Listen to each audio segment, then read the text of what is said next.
Everyone knows that whole story. Obviously, the ETF's the greatest product launch in Wall Street history. Michael Saylor, MicroStrategy, many of the copycats, they're all buying Bitcoin as well.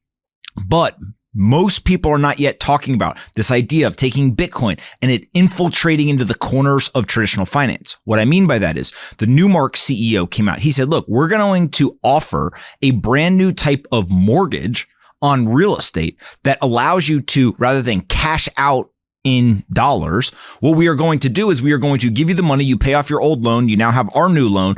Any additional money can be either used to improve the property or to buy Bitcoin. And that Bitcoin becomes part of the collateral package. Now, all of a sudden, you have real estate and Bitcoin coming together. A second example, you have Grant Cardone. He recently launched a Bitcoin real estate fund. He said, I want to buy a piece of real estate. You guys are going to give me money. I think it's like $87 million. I'm going to buy the real estate, which is like $75 million. The rest I'm going to put in Bitcoin. And then the cash flow that comes off of this property, I'm going to buy more Bitcoin inside of the fund. Rather than pay out as a dividend, I'm going to get you more and more Bitcoin exposure. Interesting. Then we can go and we can look at something like Michael Saylor's. And so I think that's really the thing to think about is like, what is going to be the compounding annual growth rate of Bitcoin moving forward? If you could know that number, then you would know whether you should be buying Bitcoin or doing something else, right? But if it's 5%, you probably can generate 5% somewhere else. If it's 40%, well, there's not very many people in the world who can generate more than 40% a year every single year. And so Bitcoin obviously would be if you can't beat it, then you got to buy it. Let me ask you like a somewhat personal question. I watched you kind of go through this journey of like finding out about Bitcoin, understanding what it is, sitting there, learning about it in 2017, but like nobody was talking about it, to now where everybody's talking about it, everybody's buying it. How do you feel now? Let's see what happens. But like, do you feel a little like vindicated or like, you know, like it paid off, you know? No, look, I think that there's an element of when I first discovered Bitcoin, curious, you continue to learn more and more. And it's like, you know, the perpetual preferred equity offering. I had no clue what that was. I hear it, I got to go research it, I got to go do it, whatever, right? And all of a sudden you're like, okay, cool, I get it. Like I understand why it is. You can look in history and see all the people who've done this. You can go and you can check out, who currently has these out there, whatever. And I think that's the beauty of Bitcoin. And so, you know, I think one of the things Bitcoin will do is teach you to be intellectually humble and say, hey, look, it's not about being right or wrong. It's about trying to constantly understand something that is ever changing. And if you can do that and kind of sit in the student seat more than the teacher seat, then it's this incredible experience that I'm glad that I had. Very cool. Bitcoin is your second best investment. I'm the first, in case somebody didn't get that. If you have to explain the joke, it's probably not a good joke. All right, let's move on. So Mark Zuckerberg, the founder and CEO of Meta, formerly known as Facebook, he posted a video on Instagram and the caption is, "It's time to get back to our roots around free expression. We're replacing fact checkers." And that's basically what happened with that faction of people, is they said, we are accepting of all views. Inherently, that means that you are accepting of people that are doing illegal things, that have radical views, that are extremist, etc. So obviously, if you are saying we are accepting of all views, at the same time, you are then going and deplatforming, critiquing, de-emphasizing, etc. content that is critiquing some of those views. Well, you can't be for all views. And so again, it just becomes that faction became held hostage by the extremist.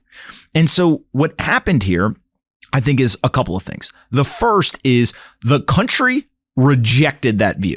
The country said, we've had enough of this. And I think that what's really interesting is this idea of the A/B test in politics, where you had Trump, then you had Biden, and it's very clear that the country said, hey, we want this perspective rather than this other perspective, right? And you saw it, like, you know, I've never met Kamala Harris, but when I heard that she didn't go on Joe Rogan on the podcast, the largest media outlet in the world, another one, a third one, now I can list 50 CEOs who say, I do not care. You are not the media anymore. We are the media. Zuck did not do this. He didn't go on a show to do an interview. He didn't go to the papers. He literally sat down. It's a cell phone video and he posted it directly on his platform. And guess what? It's the talk of the world today. He went direct to the audience. And so that is ultimately what has happened now, is that the media overplayed their hand. They kept going and canceling people and going after them, etc. So finally people said, yo, we've all been canceled. Every single one of us has been canceled. Mm-hmm. Right? Me personally, have had people come after me. I mean, you remember there was a time on Twitter where there's an individual who literally, I tweeted something to the effect of hard work never goes out of style. I don't remember the exact words, but I said something about hard work. And this was like 2018, maybe 17. And somebody came after me and said that I was racist for it. And sexist. Racist, sexist. What? The whole cancel implemented a toll. Okay. And it's also not just to enter the city. It's if you want to go uptown. Basically, they just implemented this thing where anywhere below 60th Street, right, you got to pay. Now, here's what people are not talking about is, yes, that is the actual thing that the government implemented. How are companies like taxis, Uber, Lyft, et cetera, doing this? Taxi drivers, recently I talked to one, and he said, every single time you get in the taxi, it used to be $4. That's the flat fee. Now it is going to be $4.75. He showed me it's $4.75. That 75 cents difference is what the taxi companies are putting on every single ride to make up for the $9 a day tax. On top of that, Uber and Lyft, they now are adding some to every single ride as well. And so you don't end up just paying the $9. What happens is every single time you take a ride, you are going to pay some of this on these ride sharing services or in taxis. So if you go back and you look at this, my number one problem with New Yorkers will figure it out, right? People in the tri-state area will figure it out. But this is something that now is going to come to the rest of the country. And it's because ultimately these cities, this infrastructure, they're broke. They are bankrupt. They cannot operate. And so either we put people in positions that can actually operate these things and make them sustainable, or we are going to have the state and federal governments have to keep funding this stuff. And so what does that do? It puts immense pressure on the national debt. It devalues the currency and ultimately, again, hurts the people because the ones who are holding cash end up being the ones who have their currency devalued away. And so it goes from, if you want to solve this problem in the United States, you got to have the politicians in Washington stop spending like idiots. And then you got to have people at the individual, local, state level who can actually run these organizations and say, we're not going to run at a loss. We're not going to keep dipping into the state or federal piggy bank because we can't figure out how to take $19 billion a year and run this organization. Yeah. And then my favorite part is that the firefighters, they came out and they said, our members used to, that's the point. You're an extremist. The rest of society doesn't agree with you. And so it comes back to this idea that if we want to live in this digital world, if we all want to have peace, prosperity, high GDP production, if we want people to actually live a better life than their parents lived, etc., you have to stand for something. And when you put weak leaders into these positions, they don't stand for anything. And the worst kind are the one who say all the right things, but then when the time comes, they don't stand for it. Mm-hmm. And that's the category I put him in. Because if you listen to him over the years, he actually says a lot of the right things. But when it came time, what did he do?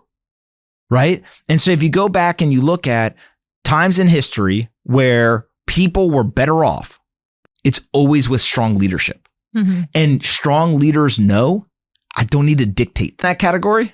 The misinformation reporters. Like that they report on misinformation? They're the ones who, they're basically fact checkers, right? Is they come out and they say, that's misinformation. How many times have they been wrong? The misinformation people, the irony is the misinformation reporters are full of misinformation. Do you remember that New York Times story that came out when, what was that app that everybody was using to talk during the pandemic, like to chat audio? Clubhouse. And the New York Times had that story about like, they are allowing unfettered conversations. Like people are just talking. Of course. That was crazy. Of course, because you've heard John Kerry say it, that free speech is an impediment to their plan. You've heard the media talk about it. They don't want people to transact. They do not want people to talk.